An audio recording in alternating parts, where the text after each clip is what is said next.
Olá, nós estamos aqui para mais uma aula do nosso curso Como Estudar a Bíblia. Nós aprendemos na semana passada sobre observação e hoje vamos falar sobre a interpretação. Quero dizer para você que a aula de hoje é importantíssima. Se você prestar atenção nessa aula e praticar, você vai ser muito abençoado no seu estudo bíblico. Nós vamos aprender hoje 7 regras de interpretação da Bíblia e elas são extremamente simples. Apenas a primeira regra tem uma pequena complicação, eu vou explicar para você, e as outras 6 são extremamente simples, e é justamente nas coisas simples que as pessoas têm errado. Nesse momento em que eu estou gravando essa aula para você, aconteceu nessa semana uma polêmica na internet por causa de um pregador no YouTube que falou algumas coisas que todo mundo começou a questionar e dizer que ele é um herege, etc. Bom, quando você assiste o vídeo, você vai ver que os erros cometidos são erros extremamente simples, básicos. Nós não erramos porque existe alguma coisa muito complexa que ainda não conhecemos, algum segredo. Não, nós estamos errando nas coisas simples. E se você aprender essas regras simples, elas vão te livrar de quase todos os erros de interpretação que a gente comete. Então, preste atenção nessa aula, receba esse conteúdo, abra seu coração, estude depois e você vai ser muito abençoado. Falamos na semana passada sobre observação, assista esse vídeo se você não viu ainda. Hoje vamos falar sobre interpretação, 7 regras para uma interpretação do texto bíblico. Então, antes de entrar especificamente nos princípios, nos 7 princípios, queria dizer para você algumas coisas importantes. Primeiro, que a gente precisa entender o aspecto espiritual da interpretação da Bíblia. Entender a Bíblia não é algo puramente intelectual, mas tem alguns erros que nós não podemos cometer. Por um lado, eu não posso pensar em algo puramente intelectual, porque o Espírito Santo habita em nós. Porque Jesus disse que o Espírito viria para nos lembrar de todas as coisas, para nos orientar, para nos dar sabedoria. Então, quando você está estudando a Bíblia, você está estudando uma palavra inspirada pelo Espírito Santo. E o Espírito Santo que habita em você vai te dar a capacidade de entender as coisas. O apóstolo Paulo diz que as coisas espirituais se discernem espiritualmente.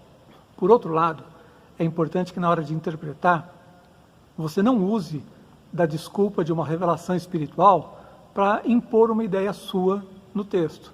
Às vezes você quer provar uma ideia, você quer defender um ponto de vista, e às vezes as pessoas saem por aí dizendo que Deus falou com elas, quando Deus não falou nada, porque Deus não contradiz a sua palavra. Então, procure esse equilíbrio de entender que há um aspecto espiritual na interpretação da Bíblia, mas que isso não vai contrariar nunca aquilo que a própria Bíblia diz. Deus não se contradiz. Amém? Quero dizer para você também que é muito importante a gente aprender esses princípios, porque agora mesmo na semana em que eu estou gravando esse vídeo, por exemplo, eu não sei em que época você vai assistir isso, surgiu uma polêmica porque um pregador famoso no YouTube foi lá e falou um monte de bobagens, um monte de heresias, e todo mundo discutindo se o cara é um herege, se não é um herege. E os princípios que foram feridos na interpretação do texto, cometidos ali nesse vídeo, que virou polêmica esses dias, são princípios extremamente simples. Então é por isso que eu quero dizer para você, se você aprender essas 7 regras, elas são todas simples, somente a primeira é um pouquinho mais difícil, um pouquinho menos acessível, todas as outras 6 são muito fáceis, você vai ver que você vai poder estudar sua Bíblia e ter um entendimento muito claro e abençoado. Amém? A primeira regra de interpretação é que sempre que for possível, você deve consultar as línguas originais. Agora você pensou, complicou. Quer dizer que eu preciso entender de grego, de hebraico, para poder estudar a Bíblia? Não. Eu disse para você que essa era a única regra mais difícil. Você não precisa saber, não precisa ser um expert em grego ou hebraico.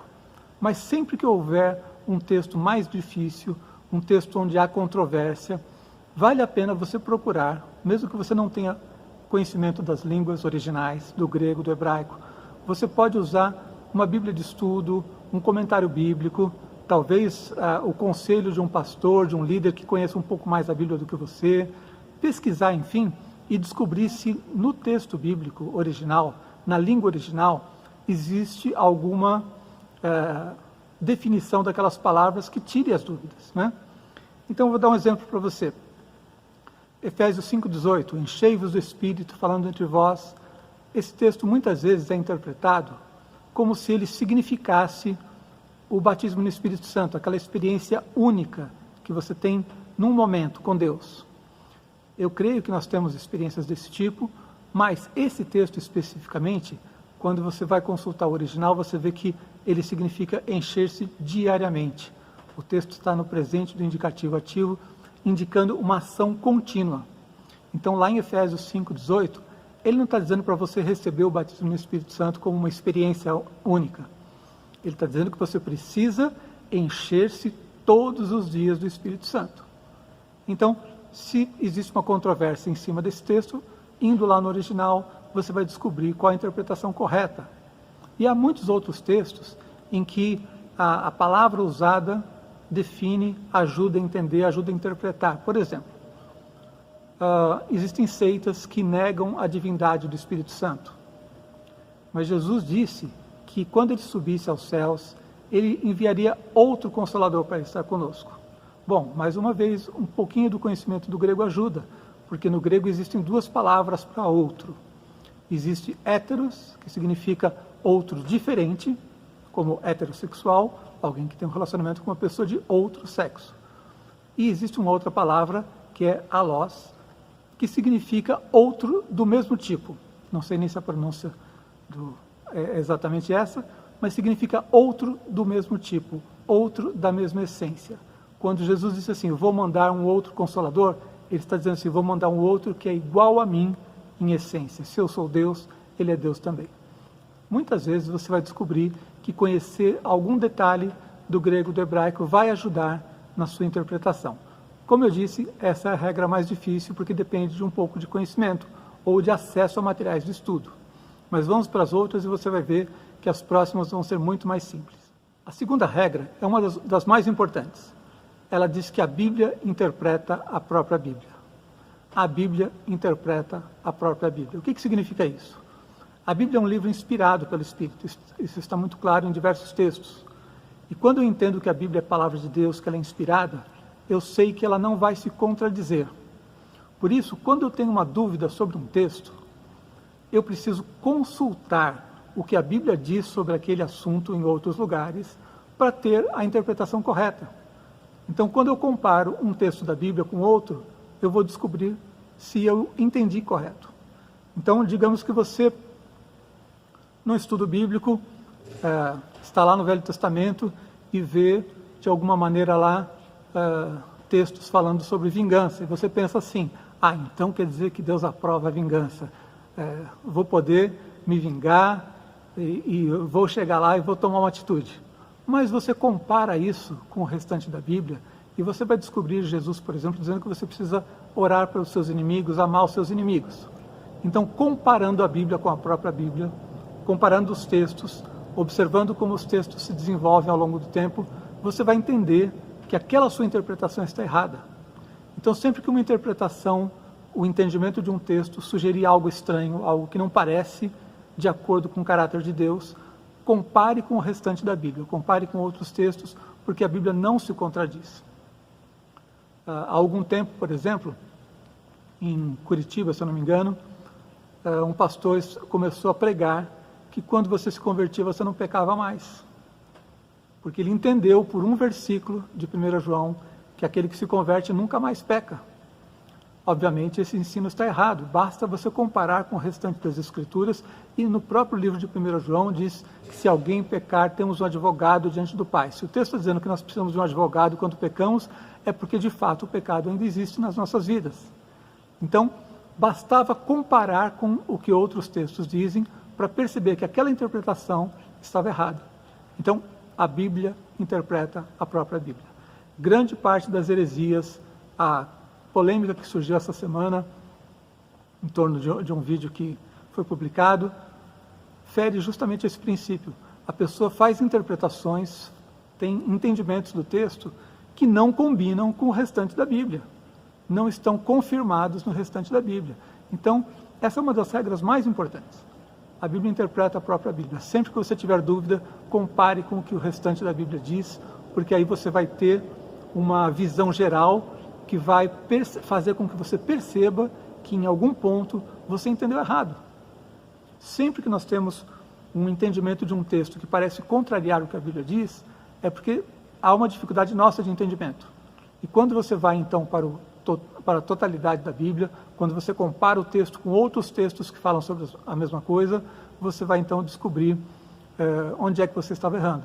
Você pode até não entender o texto que está dificultando a sua interpretação, mas você vai saber que aquela interpretação errada que você deu, você não pode levar adiante antes de um estudo muito mais profundo.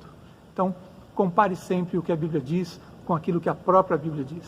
Você não precisa comparar a Bíblia com os escritos de filósofos, você não precisa comparar a Bíblia com os pensadores do nosso tempo, você não precisa comparar a Bíblia com qualquer outra coisa, com qualquer livro. Compare a Bíblia com a própria Bíblia. Compare os textos para ver se há uma harmonia daquele pensamento seu no decorrer de toda a palavra. Bem? Vamos para a terceira dica, então. O terceiro princípio de interpretação da Bíblia que você precisa conhecer é que a revelação é progressiva. Esse é um dos fundamentos também muito básicos, muito simples, que as pessoas têm desprezado. O que é que significa dizer que a revelação é progressiva? Lá em Hebreus 1:1, até o versículo 3, diz que tendo Deus outrora falado de muitas maneiras aos nossos pais, pelos profetas, hoje nos fala em Jesus. Então o texto está mostrando que há uma progressão. Deus não revelou tudo que ele podia revelar de uma vez. Você não vai encontrar em Gênesis ou no Pentateuco toda a revelação que você precisa. Quando Deus foi revelar, ele não pôde revelar tudo de uma vez. As pessoas não estavam preparadas para entender tudo. A revelação se deu em um período longo da história. Então, a revelação é progressiva. Você vê também Jesus lá em Mateus 5, versículos 21, 22, 27, texto famoso, quando ele diz assim: ouvistes que foi dito aos antigos, eu, porém, vos digo. Então Jesus estava mostrando assim: olha, vocês conheceram algo da revelação de Deus, mas eu estou trazendo para vocês a interpretação, o entendimento mais profundo a respeito desse texto, a respeito desse assunto. Então, quando você entende que a revelação é progressiva, que o Novo Testamento tem um nível de luz, de entendimento mais claro do que aquilo que foi revelado no início, quando você entende que nas cartas, por exemplo, que são escritas especificamente à igreja, nós temos a doutrina claramente trazida para a nossa vida atual, para a vida da igreja. Quando você entende isso, você percebe que alguns textos do Velho Testamento, eles não deixam de ser palavras de Deus, mas eles tiveram uma aplicação específica para um determinado momento. E no outro momento, eles deixam de ter aplicação porque uma revelação mais profunda já chegou. Eu vou dar um exemplo que vai ficar muito claro para você e incontestável. Por exemplo, a Bíblia nos fala sobre sacrifícios de animais no Velho Testamento. Mas quem aqui, sendo cristão, sacrifica um cordeiro por causa do seu pecado? Ninguém faz isso. Porque nós sabemos que já chegamos ao momento em que João Batista diz: eis aí o Cordeiro de Deus que tira o pecado do mundo. Nós temos o livro de Hebreus explicando de maneira clara, profunda, como Jesus cumpriu e substituiu, aboliu completamente o sistema de sacrifícios do Velho Testamento. Então tudo aquilo era uma sombra, um símbolo daquilo que viria. O sacrifício mostrava que era preciso derramar sangue para perdão dos pecados. Jesus, o Cordeiro de Deus, veio para perdoar os nossos pecados. Depois que Jesus veio, todos aqueles preceitos a respeito de sacrifícios de animais, eles ficaram totalmente desatualizados para a nossa vida. Eles não têm aplicação mais. A partir do momento que Jesus, o Cordeiro de Deus, derramou seu sangue por mim, acabou, eu nunca vou precisar fazer isso novamente. Então, o texto está na Bíblia? Está. Mas ele foi atualizado no momento em que Jesus cumpriu aquilo que estava antes apenas como sombra. Então, não há sentido nenhum em alguém praticar um sacrifício de animais hoje. Seria, inclusive, uma ofensa grave ao sangue de Jesus. Então, deu para perceber como a revelação é progressiva? Nem tudo o que está no Velho Testamento você pode aplicar ao pé da letra hoje em dia. Tem pessoas que às vezes ficam confusas e dizem assim: pastor, mas então quer dizer que as pessoas vão escolher o que é que elas querem obedecer? Não, não é que você vai escolher. Você vai usar essas regras de interpretação para entender corretamente como cada texto deve ser aplicado. Qual era o significado espiritual daquele texto no Antigo Testamento? qual é o princípio que ainda pode estar valendo hoje e qual é a maneira de aplicá-lo nos nossos dias. Algumas coisas são verdades eternas e absolutas que nunca vão mudar. Outras coisas no Velho Testamento eram transitórias. Mesmo no Novo Testamento, há algumas coisas que aconteceram, por exemplo, no livro de Atos, que aconteceu num momento histórico, mas não quer dizer que vai acontecer exatamente daquele jeito hoje. Não era uma doutrina, mas foi simplesmente uma experiência que aconteceu num momento de transição. Não vou explicar todos esses textos aqui, porque ficaria bastante complexo. Mas há coisas que aconteceram no momento, não quer dizer que eles vão se repetir novamente do mesmo jeito. Quando nós entendemos que a revelação é progressiva, eu procuro então sempre olhar para o Novo Testamento, para os ensinos de Jesus, olhar para as cartas escritas para as igrejas, para entender o que é que o Velho Testamento estava revelando. E se aqueles textos do Velho Testamento devem ser praticados da mesma maneira como estavam prescritos, ou se eu devo ali extrair somente um princípio, por exemplo. Na nossa igreja, vou exemplificar para você, nós celebramos as festas bíblicas, como a festa de tabernáculos, mas nós não seguimos exatamente como está preceituado no Velho Testamento, porque nós não estamos mais debaixo daquela lei, nós não temos a obrigação de celebrar aquela festa da maneira como foi determinada aos hebreus. Agora, celebramos por quê? Para ensinar, para trazer o princípio que é válido para os nossos dias. O que é que Deus ensinou ao seu povo naquele tempo? O que é que nós podemos aprender hoje?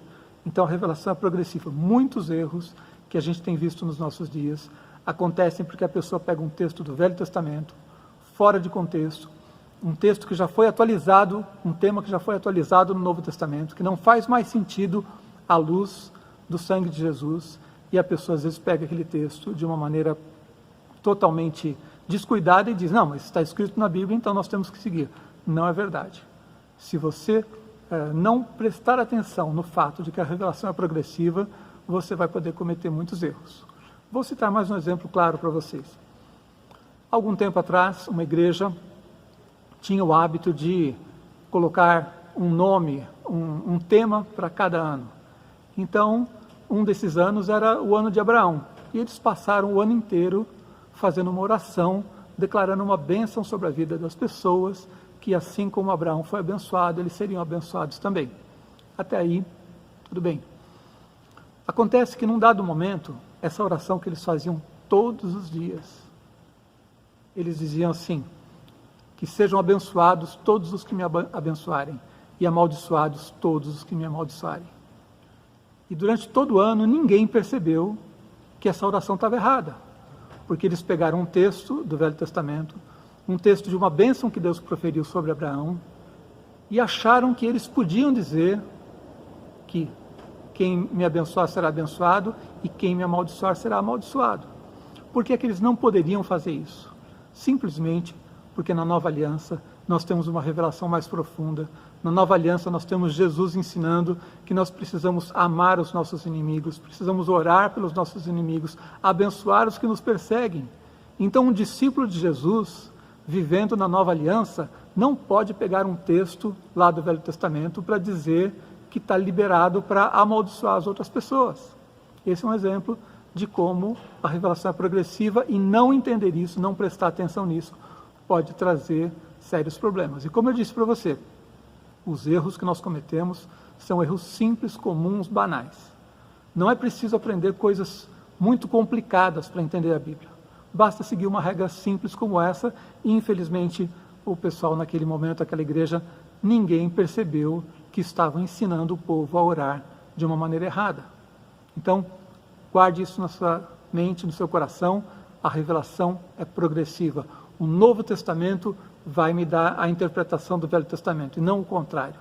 No Velho Testamento eu vou encontrar revelação de Deus, palavras de Deus, a maneira como Deus lidou com o povo em determinados momentos diferentes do momento que vivemos hoje, mas a verdade final sempre vai ter que passar pelo crivo do Novo Testamento. Eu preciso olhar para aquilo para saber se a nova aliança, se o sangue de Jesus, se o sacrifício de Jesus, se aquilo que Jesus nos ensinou altera de alguma maneira ou não, se aprofunda Não quer dizer que nem sempre o que estava no Velho Testamento vai ser abolido por aquilo que Jesus fez. Ao contrário, muitas vezes ele vai ser simplesmente aprofundado, mas mesmo esse aprofundamento eu preciso conhecer, para que eu não interprete errado a Bíblia.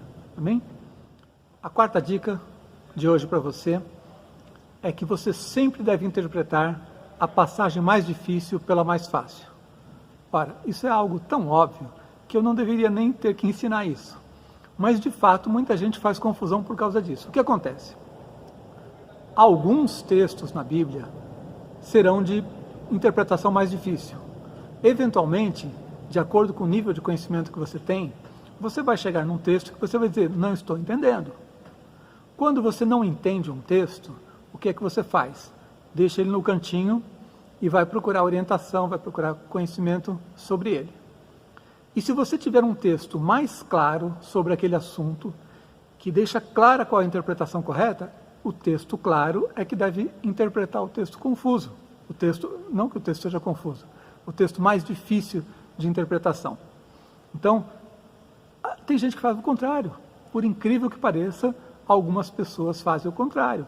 Eles encontram um texto de difícil interpretação, onde há uma série de opções e ele não tem certeza sobre qual delas deveria seguir na interpretação. Ele escolhe uma interpretação, fica firme com ela e mesmo quando é confrontado com um outro texto, claro, que diz que aquela interpretação estava errada, ele não abre mão da sua maneira de entender. Então, o texto claro deve ser usado para que a gente entenda o texto mais difícil. Lembra da outra regra que a gente falou, a Bíblia interpreta a própria Bíblia. Se a Bíblia interpreta a própria Bíblia, acabei de criar um trava-língua, a Bíblia interpreta a própria Bíblia. Então, eu sempre vou poder usar os outros textos mais claros, mais de interpretação simples, óbvia, para elucidar aquele texto que parece um pouco mais difícil de compreender. Amém? A quinta regra de interpretação diz que nós precisamos procurar o sentido claro do texto. O que é que significa isso? Buscar o sentido que era natural para as pessoas que estavam ouvindo aquela mensagem entender. Então, muitas vezes a Bíblia vai ter significados espirituais, significados mais misteriosos, mais difíceis, aponta para algum sinal profético que ainda vai se cumprir. Muitas vezes a Bíblia vai usar de uma linguagem figurada, e nesses textos, realmente eu vou ter que parar para interpretar de uma maneira que leve em conta todos esses aspectos de uma linguagem figurada, de uma linguagem profética. Mas quando eu leio um texto, eu devo procurar o sentido claro.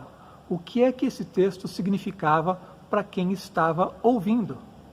Porque baseado no fato de que existem alguns textos que são proféticos, alguns textos que têm um significado oculto, tem gente que, por ter uma mente apegada a esse tipo de pensamento, fica colocando significados espirituais em tudo quanto é texto, que não era um significado espiritual, era um significado literal.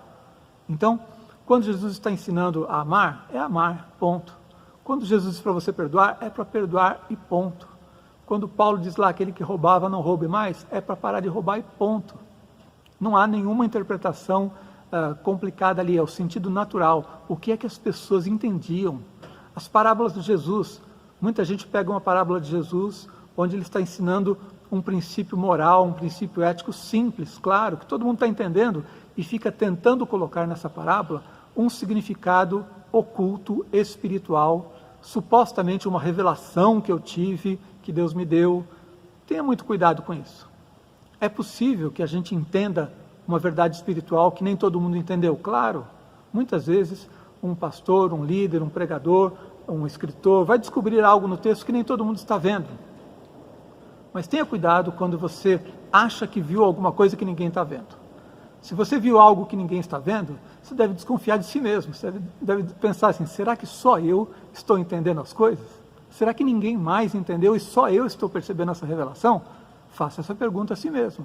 Verifique se realmente o texto diz aquilo. Porque é muito perigoso você colocar sobre o texto uma ideia sua. Lembra que nós falamos sobre o estudo bíblico indutivo? No estudo bíblico indutivo, eu observo os detalhes para, da compreensão dessa observação toda, extrair a verdade. Eu não vou impor a verdade sobre o texto, eu vou extrair dele. É a Bíblia que tem que falar comigo. Não sou eu que vou inventar uma ideia maluca e justificar num texto bíblico só porque ele é um texto de difícil interpretação, por exemplo. Eu não posso pegar um texto para o qual muitas vezes a gente não sabe sequer qual é a interpretação exata, e então pegar aqueles elementos e inventar uma nova doutrina. Então, procure o sentido claro do texto.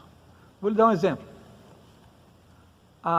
Quando Jesus conta sobre o bom samaritano, a parábola do bom samaritano, se você olhar para o texto, o contexto, se você observar, tudo é muito claro. O fariseu queria escapar da obrigação de amar o próximo. Então ele veio e perguntou para Jesus, mas quem é meu próximo? Para calar a boca do fariseu que queria escapar da obrigação de amar o próximo, Jesus contou a parábola do bom samaritano, dizendo que uma pessoa estava caída, ferida, e passou o sacerdote, o ignorou, passou um levita, o ignorou, passou então o samaritano, que era uma pessoa desprezada pelos judeus, e foi lá, cuidou dele, levou até um lugar onde ele pôde ser tratado. E é isso. Então Jesus pergunta, quem foi o próximo dele? O fariseu diz, aquele que exerceu amor, aquele que cuidou dele. Então Jesus diz, vai e faz o mesmo. Ou seja, para de fazer pergunta boba, para de perguntar quem é meu próximo, simplesmente vai lá e faça o bem ao seu próximo, ame ao seu próximo sem perguntar quem é. Não é? Eu já ouvi, por exemplo, interpretações sobre esse texto que colocaram nele ideias totalmente estranhas ao texto. Por exemplo, uma pessoa que gosta muito de estudar sobre a volta de Jesus, encontrou nesse texto uma referência à volta de Jesus. O texto não está falando sobre a volta de Jesus, mas ele entendeu que cada elemento ali significava algo. Então, o samaritano é Jesus, que cuida então do pecador caído, que é aquela pessoa que estava lá ferida. E ele leva então ao lugar onde ele vai ser tratado. Esse lugar, essa hospedaria é a igreja. E aí segue procurando interpretações. Mais adiante então diz, bom, ele deixou o salário ali, o pagamento por 2 dias e disse que depois disso voltaria. Aí a pessoa concluiu que a Bíblia diz que um dia é para Deus como 1000 anos, 1000 anos como um dia. Se ele pagou por 2 dias para a igreja cuidar do pecador, significa que depois do 2º milênio Jesus volta. Gente, não há nenhuma base, nenhum fundamento para esse texto, para esse tipo de interpretação. Não há como eu saber que essas coisas todas estão certas. Alguém poderia achar que a hospedaria é outra coisa, e quem vai dizer que não? O texto claramente está ensinando sobre o amor, está ensinando sobre cuidarmos das pessoas, mesmo daqueles que não são do nosso meio, do nosso grupo. Está ensinando a amar como Jesus amou, e foi só isso que Jesus ensinou. Esse é o sentido claro do texto. Agora você pode perguntar assim, mas pastor, não tem textos que têm um segundo significado, um significado oculto, uma profecia de dupla referência? Existe tudo isso. Mas para eu afirmar que o texto tem uma segunda referência, um segundo cumprimento, um significado mais profundo, é preciso que de fato exista algo no texto que mostre isso. Do contrário, pode ser apenas uma invenção da minha cabeça e que não tem como a gente descobrir se eu estou pensando correto ou não, porque eu estou fugindo totalmente do que o texto diz. Né? Então, se você tiver alguma interpretação espiritual, alguma interpretação, uma segunda interpretação de um texto, procure confirmar se isso faz sentido em toda a Bíblia, procure ver se há realmente motivos para se pensar assim. Do contrário, siga o sentido claro do texto. Nossa 6ª regra diz que a experiência pessoal tem que ser interpretada à luz da Bíblia, nunca o contrário. Ou seja, é a Bíblia que vai dizer qual é o sentido da minha experiência pessoal. Quando eu tenho uma experiência com Deus, e graças a Deus que nós temos experiências com Ele, graças a Deus que Deus é um Deus vivo, que age nas nossas vidas, nós não somos religiosos que apenas seguimos um código de normas, nós temos um relacionamento vivo com Deus. E nesse relacionamento vivo, Deus faz muitas coisas na minha vida e na sua vida. Mas as experiências que eu tenho com Deus, elas precisam ser interpretadas, analisadas pelas Escrituras. Eu não posso impor a minha experiência à Bíblia, eu preciso descobrir na Bíblia qual é o significado que ela tem.